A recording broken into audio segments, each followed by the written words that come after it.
President Biden will sit down with congressional leaders for a second time on Friday to discuss the debt ceiling. That's right. It appears they made little to no progress toward an agreement at yesterday's meeting. Listen to this. It's what the president and Speaker McCarthy had to say after they spoke.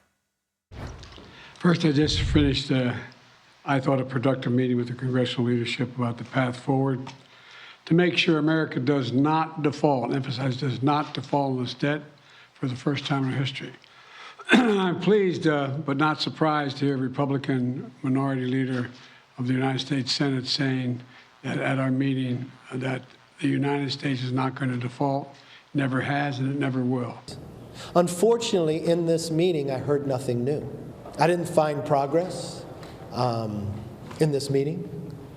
Staff will continue to meet, and we'll get back together on Friday, and hopefully the president then can change the path for the last 97 days. Joining us now is CBS News senior White House and political correspondent Ed O'Keefe from outside the White House. Ed, you heard McCarthy there saying he didn't hear any progress. There wasn't any progress for him. Are you at all surprised by, how neither side seems to be coming even pretending to try and come a little closer? Yeah, look, not a lot of time left, but the fact that their staffs are now talking, Lana, is a good sign, and a sign that they're trying to at least see if there's any way of breaking this logjam in the next few days, or whether it's something that's going to take a longer time. The leaders are set to meet again on Friday.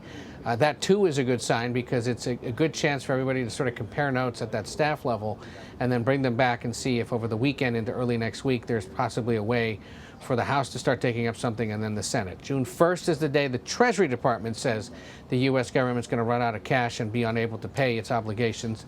Others say it could go as far as August. We will see really by early next week whether something's going to get done quickly in the short term or whether this is something that prolongs and potentially even upends the president's plans to travel to Japan and Australia for some key global summits.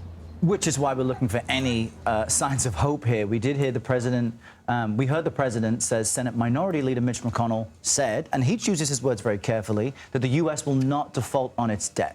Does that encourage you at all, Ed, that we could be closer to some kind of agreement? Sure. I mean, you've got some doing the glass half full routine, some saying it's half empty. That's probably the speaker.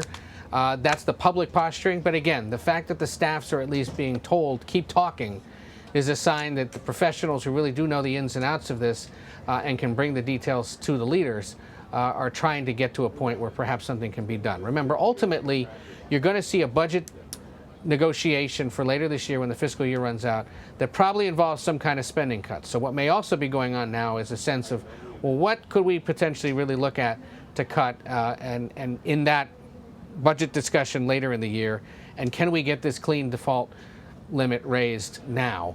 The other thing to keep in mind is this so-called permitting reform, or the idea that there needs to be a change in how certain projects are permitted faster. This is something that Joe Manchin, the key moderate, has been pushing for. Republicans now want to get it done. A lot of Democrats understand it has to be done as well. Maybe you tie that to this and say, we got something substantive in an unrelated matter, but can also juice the economy out of this at the same time. So all those things are for discussion. We got to wait until we see what happens on Friday to get a sense of whether the weekend is one for more progress or if we're headed really towards something the U.S. has never done before. All right. Ed O'Keefe at the White House. Thank you. Take care.